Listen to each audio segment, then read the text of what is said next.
Hey, my name is PolishLynx and welcome to some more mods and users scenarios for Everlasting Summer. Alright, today we are going with You Can't Escape, which I recently downloaded as well. Let's go. I wonder if it's actually in English, because I'm not really sure. It should be, I think.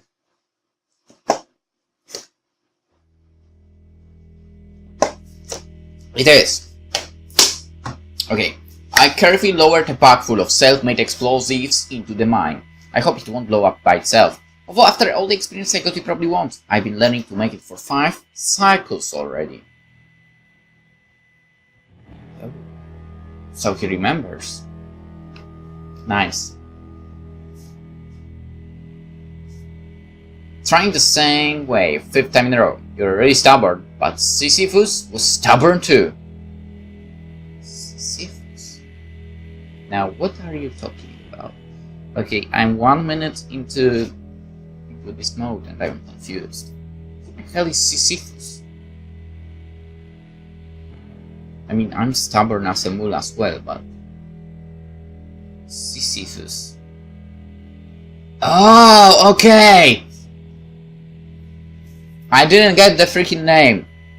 That guy. Okay, makes sense. I know. The one with that, you know. That had the freaking rock to get onto the top of the freaking mountain. Or whatever. Okay, heal. Got it. I remember this guy now. I don't know, I just kind of didn't register the name into the actual guy. Greek mythology, damn it. Alright. Thoughts like this oftenly, what? Appeared in my head. Oh, how mad they made me. They were right, but until I checked every spot, I wouldn't give up.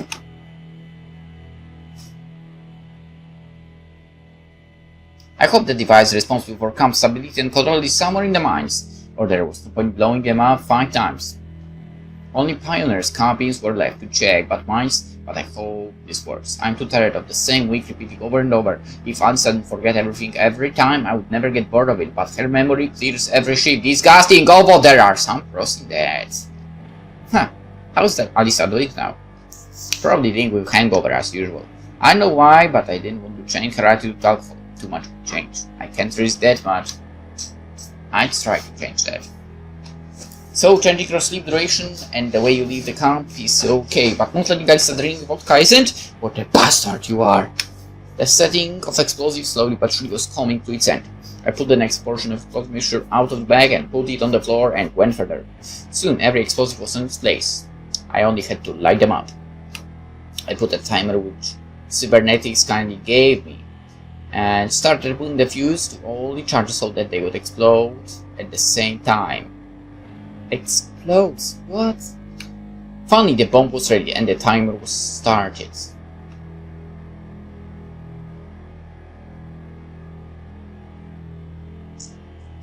You can't escape from here. I remembered Master's words and how I really ignored them. He didn't react to that at all. Only said that it was a pity, but not everything was lost. You know, I can create some explosions, at least. In the end, we are not the main copies. Even though we can change the result, we are not as strong as that Semyon. He resembles the original too much. I read these thoughts just before he disappeared. Maybe he didn't want to transmit those thoughts, but I'm more than calm now. I'm not responsible for rescuing the real Semyon, so I can try to run away from the camp as much as I want. Now it's time to use that exit next to Genda. Let's hope no one noticed my absence in the lineup.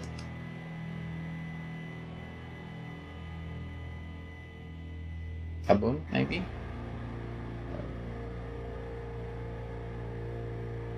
The square was empty. Everyone was having breakfast. Maybe I still can eat something too. I have to hurry then.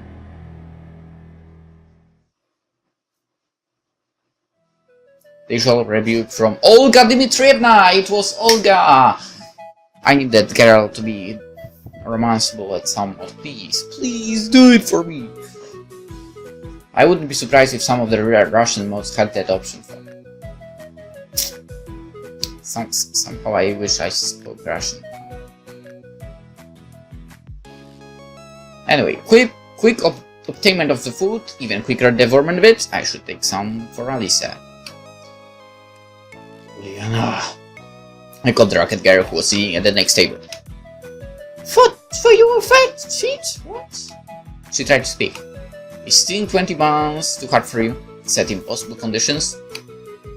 20? Yes, Uliana admitted. But a dozen? No. Then get natural result, but some more pressure won't hurt. Really, a dozen. I asked to surprise my boys. Wait for me outside, I'll give you some. It's impossible to eat them all, she mumbled in response.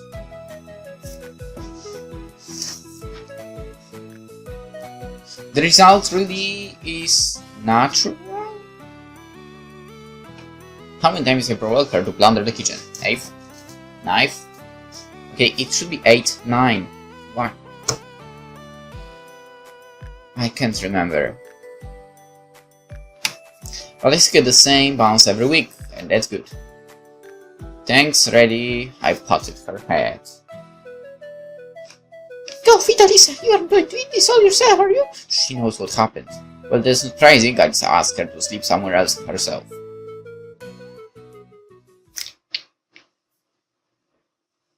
Ten minutes of walking, then and here I am, next to the cabin that almost became my second home.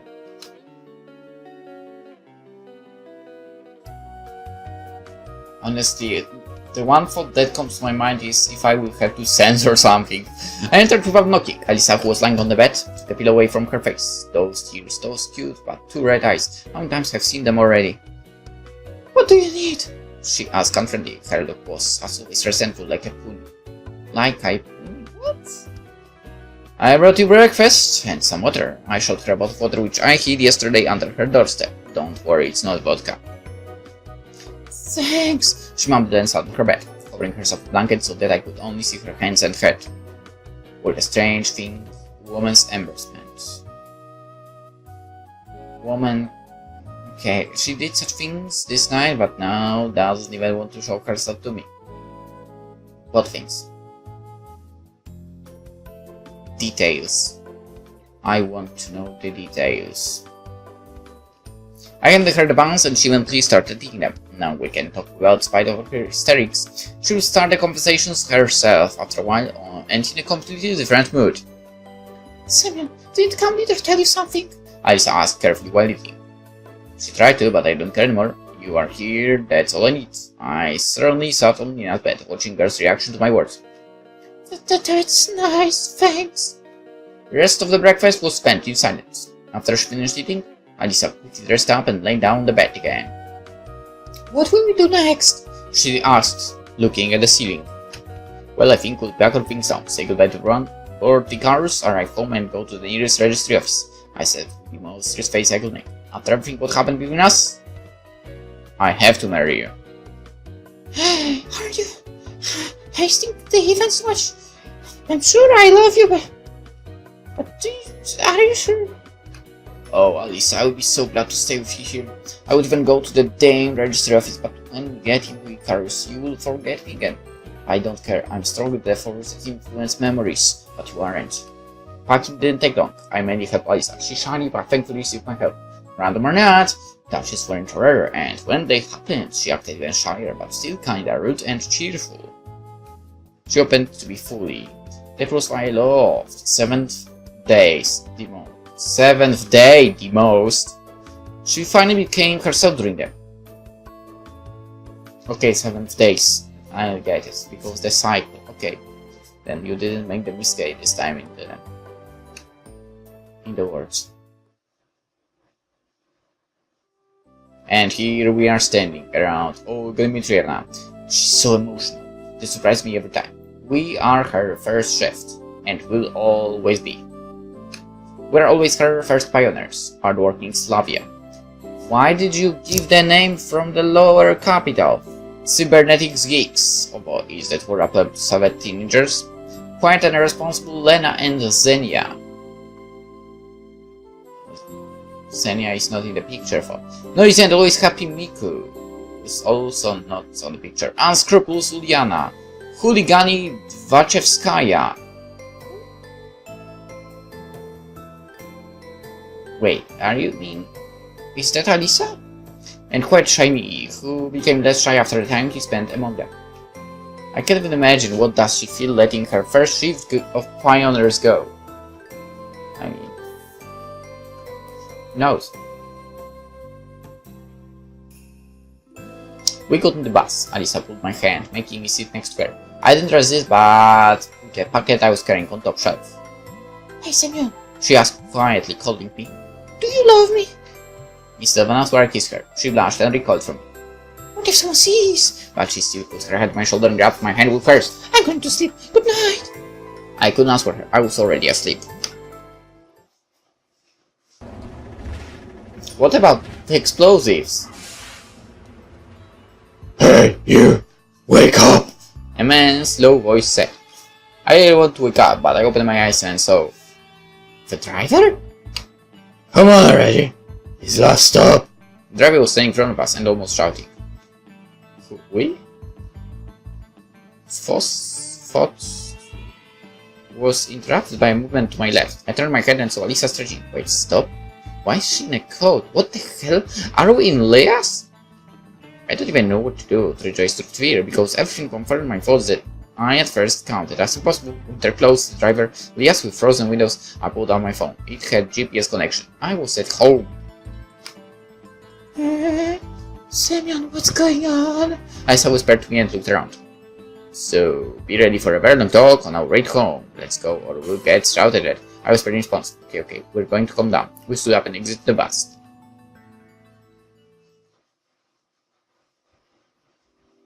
Now that's the bus stop I recognize.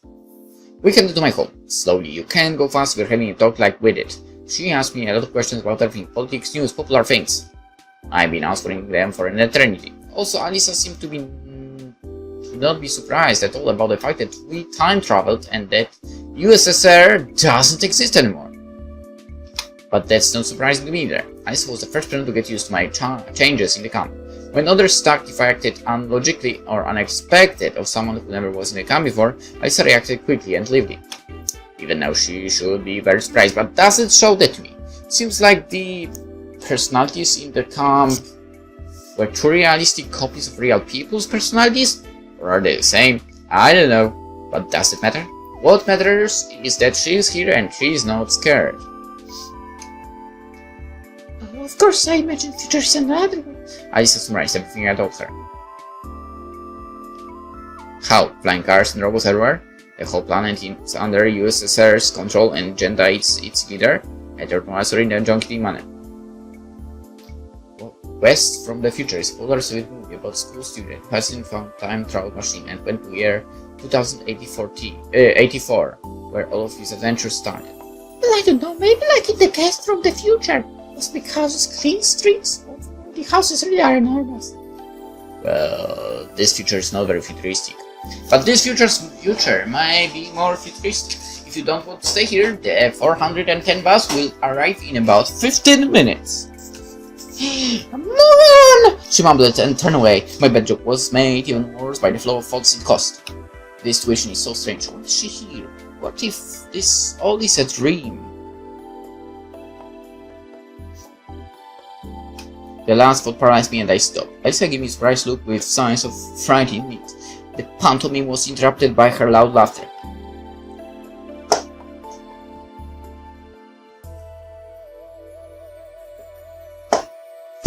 Oh, you shook that in your face!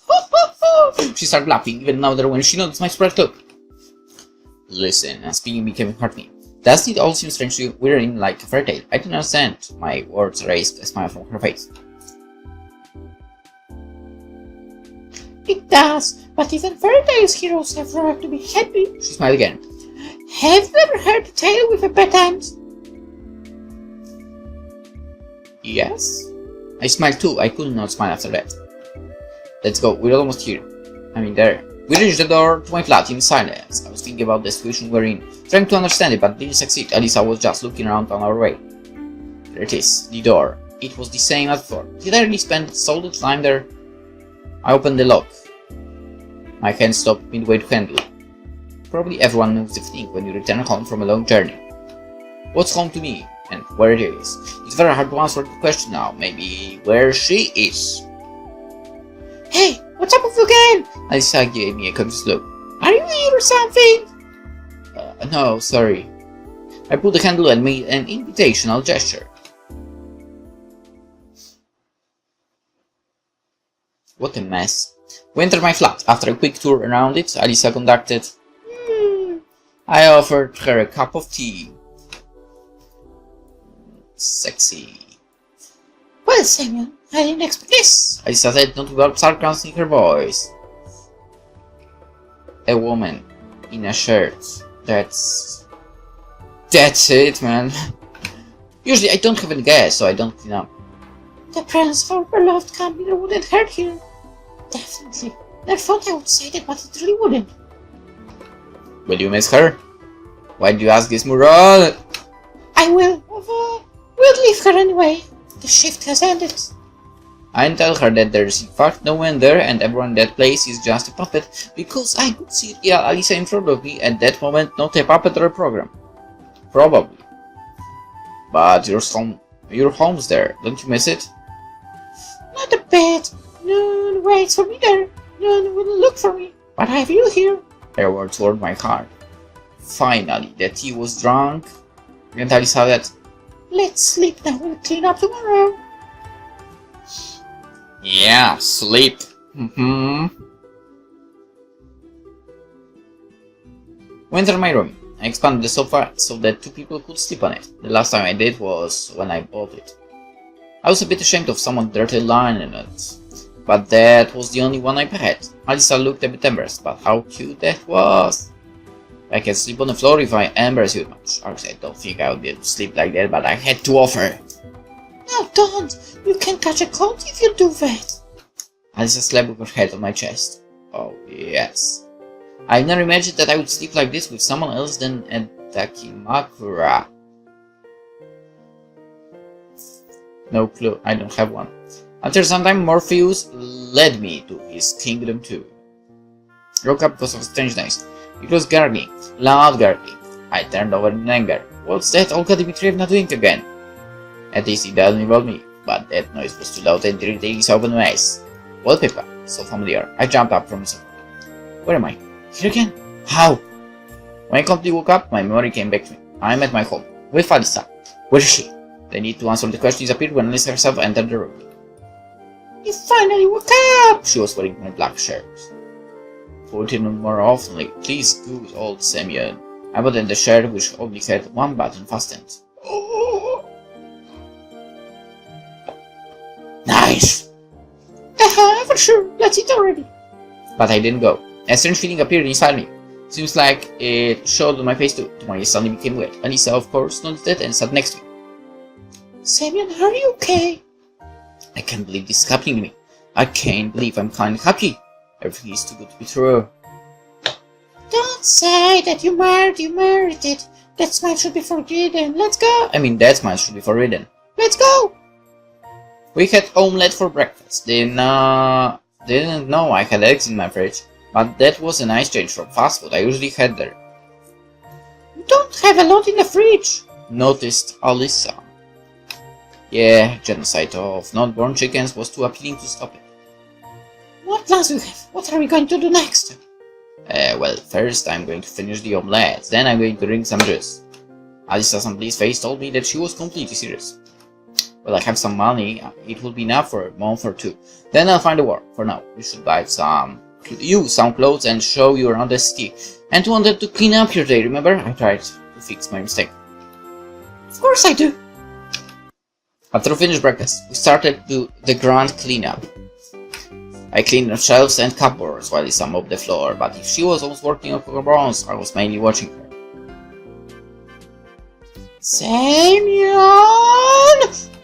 Yes? You are cleaning that shelf 4th time already. Really? What a dirty shelf it is. Alice threw a mop into me and it landed right on my face. Oh. I couldn't leave that without answer. I threw my mop into her. If I missed, Alisa was too agile, but it provoked her to further actions. Mops were flying around my place. I definitely wasn't going to win, so I had to act more aggressively. I came up too closer to her, grabbed her hands, and then lifted her up. She resisted, but not for long. At some moment, I understood how romantic the solution was. I was holding the person I loved in my hands, and we were looking right into each other's eyes! I carefully put her on the floor. Let's end this already. Alisa nodded. After our little game, working became even less hard, and after half an hour we were standing in a clean flat. Can I see that clean flat for? Now we just have to throw away some old useless stuff, or a lot of it. And Alisa only sighed.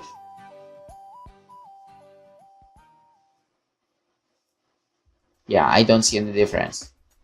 As soon as finished cleaning up, we decided to have dinner. After it, we lay down on the sofa. What's that? Alisa asked, pointing at the monitor. Well, it's a modern computer. Heard about computers? Alisa nodded. What's it needed for? Hard question. It has a lot of uses. Well, you can watch films on it, play games, exchange information, listen to music online, the internet. What's internet?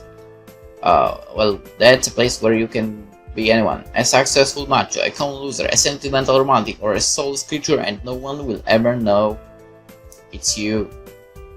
Now, the no lacks the K. No one. Completely, at least in the place where I spent most of my time. It's so hard. Alisa mumbled when she saw the desktop of my computer. Let me show you. And I started introducing Alisa to the world of the internet. She didn't understand anything at first, but after some time got a little more used to it than before. Night came around instead of the day, a beautiful winter night. I was thinking about our tomorrow's plans, while Alisa was watching videos with cats. Everything so cute. Alisa, cats, night. We should buy her some clothes tomorrow! I felt happy.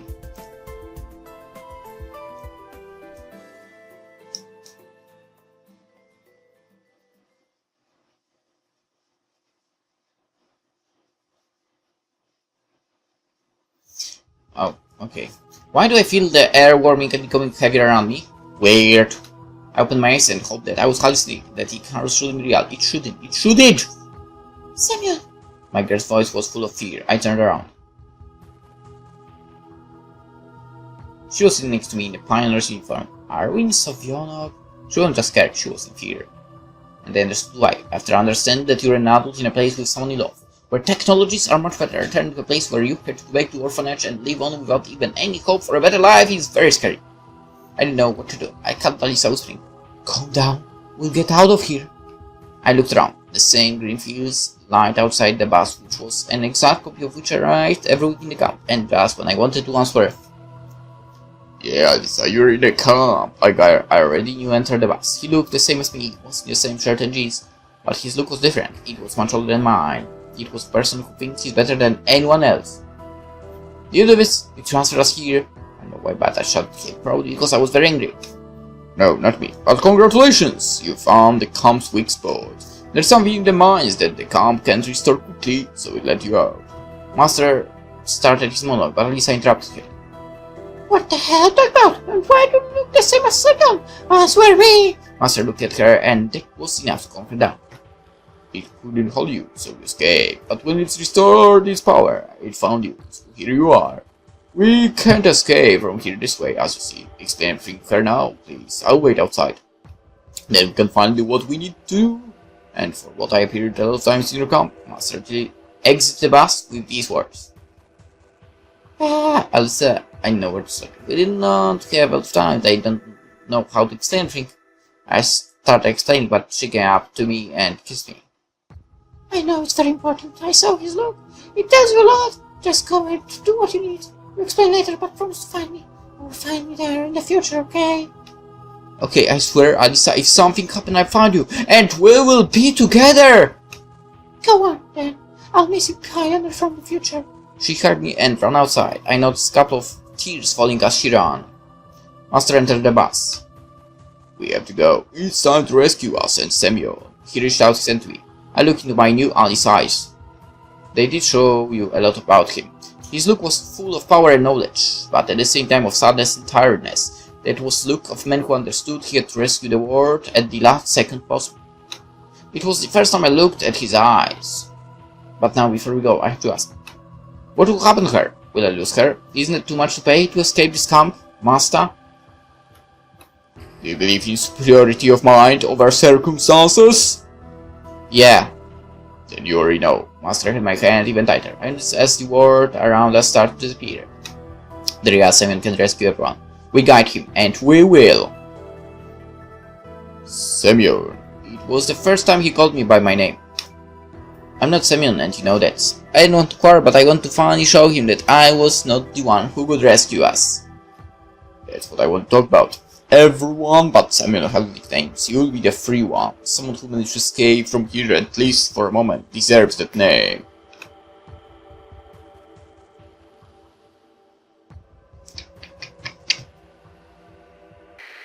You can't escape!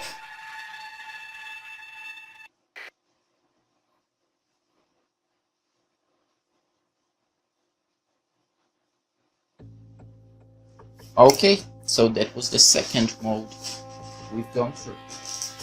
Alright. What's next? What's next? Temech Motaet Spok. Whatever that means. How am I supposed to know what this is about?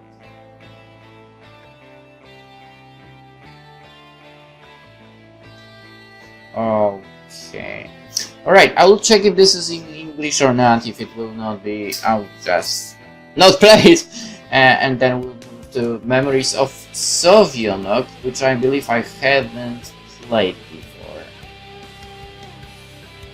Alright, hope you enjoyed this episode. Hope to see you in the next one tomorrow.